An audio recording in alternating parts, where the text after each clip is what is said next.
Assalamualaikum warahmatullahi wabarakatuh. Halo, apa kabar pemirsa Silampari TV? Senang dan ketemu lagi sameku di Silampari Sepekan, Minggu 12 September 2021. Banyak berita-berita pada nak kami injuk ke sampai pemirsa selama satu minggu kak. Bersamiku menyedi kala Silampari Sepekan selengkapnya.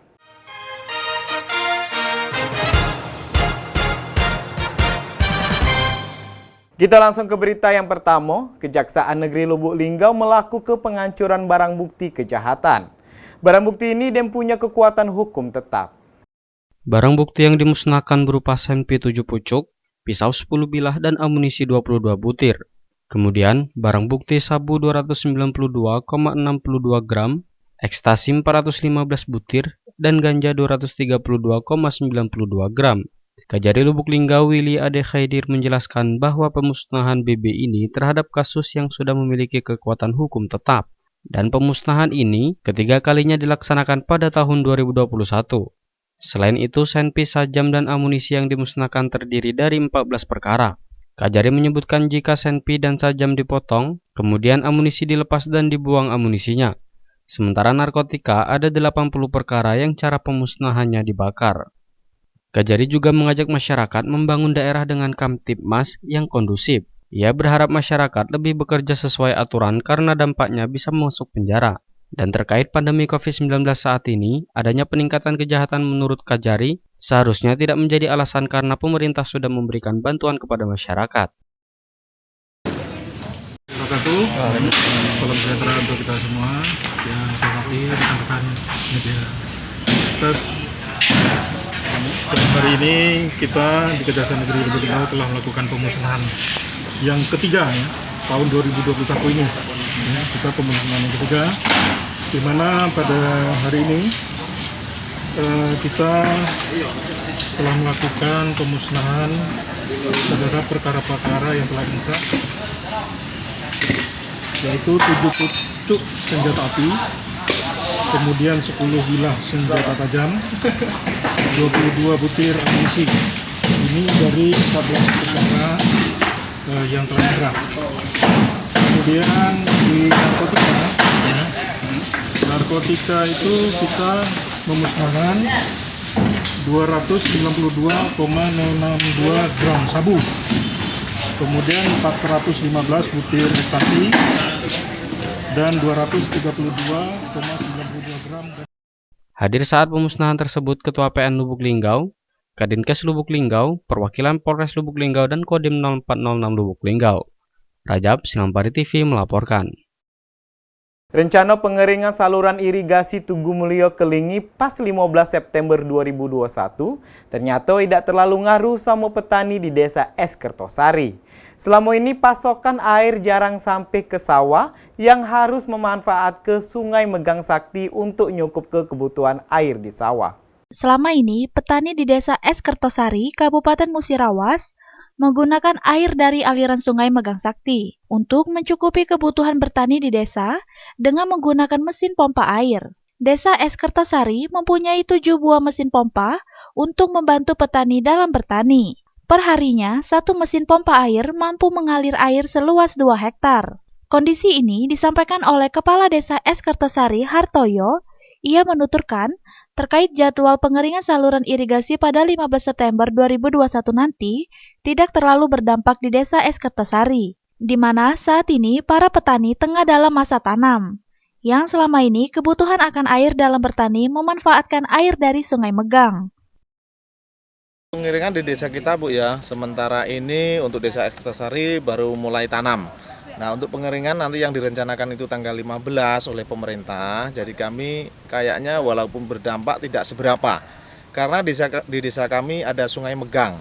Dari aliran Sungai Megang itu jadi kami memanfaatkan air dari Sungai Megang. Kami tarik pakai pompa air yang di desa kami ada 7 buah mesin pompa air yang sudah beberapa tahun sudah dipakai, jadi alhamdulillah sampai saat ini masih berjalan dengan lancar. Fungsinya itu kalau di musim kemarau biasa kami, kalau ini kan untuk pengeringan. Jadi kami untuk pengeringan kayaknya tidak seberapa berdampak. Jadi harapan kami nanti Desa Es Kertosari hasil padinya begitu bagus.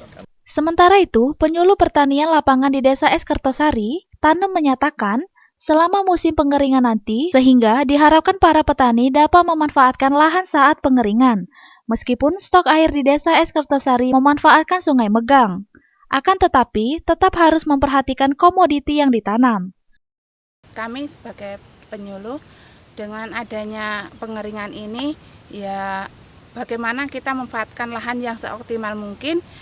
Ya selagi masih bisa kami aliran sungai itu enggak ada, kami menyedot dari sungai Tikip, Megang Tikip ini untuk mengairi sawah-sawah yang khususnya daerah kelompok Madi Utomo itu kekurangan air. Itu sama sekali kekurangan air. Tapi di sini petani antusias mengadakan penyedotan. Reza Meldalianti, Silambari TV melaporkan.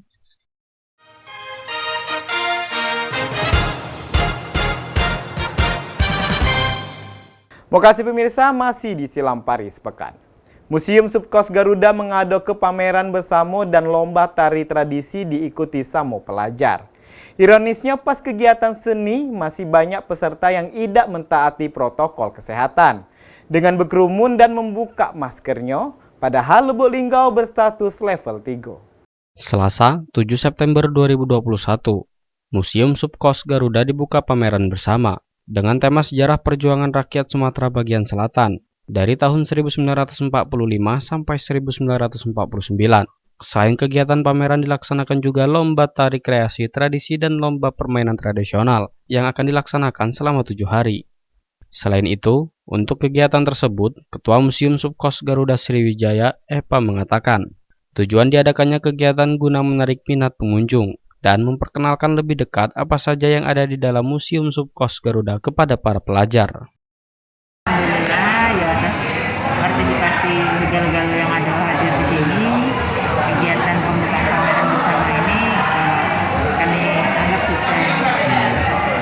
Dan pelaksanaan lomba tari insya Allah siang nanti jam 2 sudah mulai lomba tari, dan hari Kamis, Jumat, Sabtu itu lomba permainan tradisional.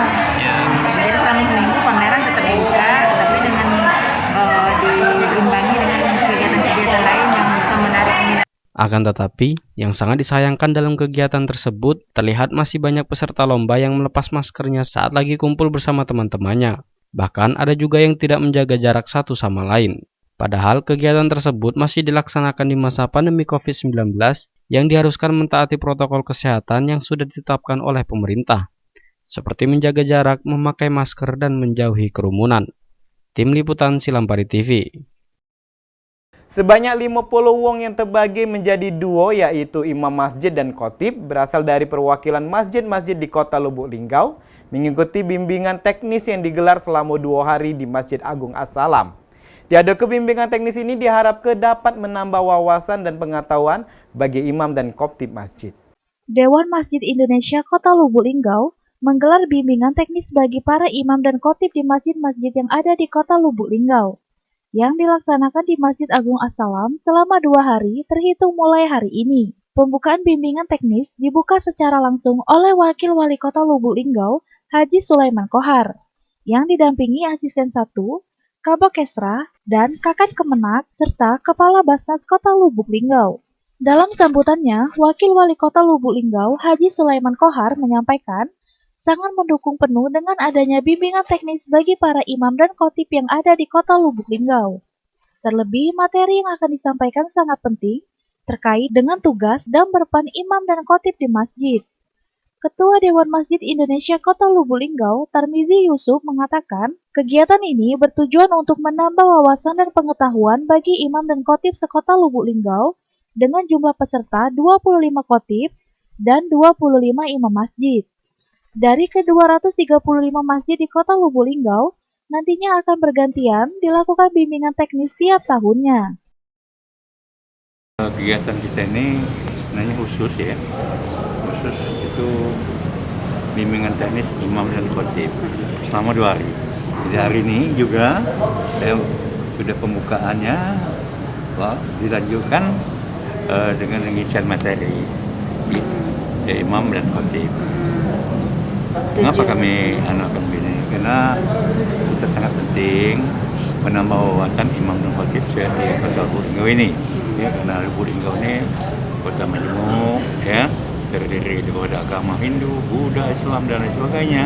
Hingga jangan sampai, saya katakan tadi dalam pembukaan, jangan sampai khatib menyampaikan khutbahnya menyinggung perasaan agama lain, sudah menyinggung bahasa sama agama, dan nantinya ibadahnya kurang nyaman. Makanya kita adakan, jangan sampai, nggak ada, tapi jangan sampai.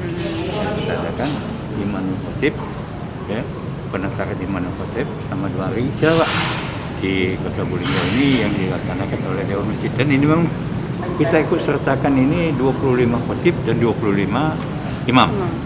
Berasal dari mana aja, Pak? Ya, terdiri dari masjid-masjid yang ada di Kota Lubuk Linggau ini yang belum mengikuti. Reza Meldalianti, Silampari TV melaporkan. Pemirsa, berita tadi sekaligus nutup ke Silamparis Pekan Minggu Kak. Tonton terus Silamparis Pekan setiap akhir minggu di jam yang sama. Kumang Yadi bersama kru yang begawi mohon pamit. Wassalamualaikum warahmatullahi wabarakatuh. Silamparis TV punya kita galeng.